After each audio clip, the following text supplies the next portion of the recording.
నమస్తే అమ్మా నాన్నలు, welcome to my page. First time video చూస్తున్నట్టయితే సబ్స్క్రైబ్ చేసుకోండి. నా పేరు ఓపికమ్మ. నేను గర్ల్స్ హై స్కూల్లో వర్క్ ఎడ్యుకేషన్ టీచర్గా వర్క్ చేస్తున్నాను. నిన్న మా పాప కాలేజీ నుంచి వచ్చింది.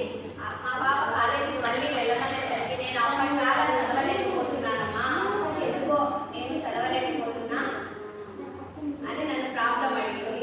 నేను ఏం చేయాలో అర్థం కాక ఒక మేడంను సలహా అడిగినాను, హేమప్రియ మేడంను.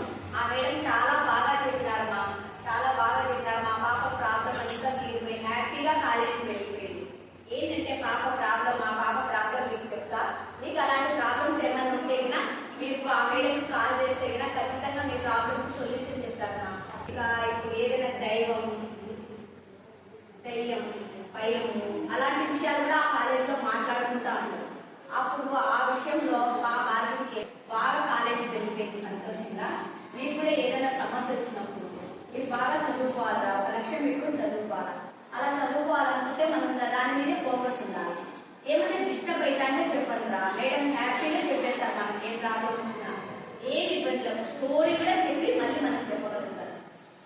హేమప్రియ మేడం గారికి థ్యాంక్ యూ మేడం. మాకు ఏంటంటే నేను ఏదైనా పిల్లలకు ఏదైనా ప్రాబ్లం వచ్చినప్పుడు మీకు ఫోన్ చేస్తాము, మాకు వెంటనే సలహా చెప్పి మాకు మేము మీకు రుణపడి ఉన్నాం madam. Thank you madam. Thank you so much for the valuable feedback. And ఇలాంటి ఎమోషనల్ ఇష్యూస్ మీ పిల్లల్లో ఉంటే కనుక please feel free to contact me. Thank you.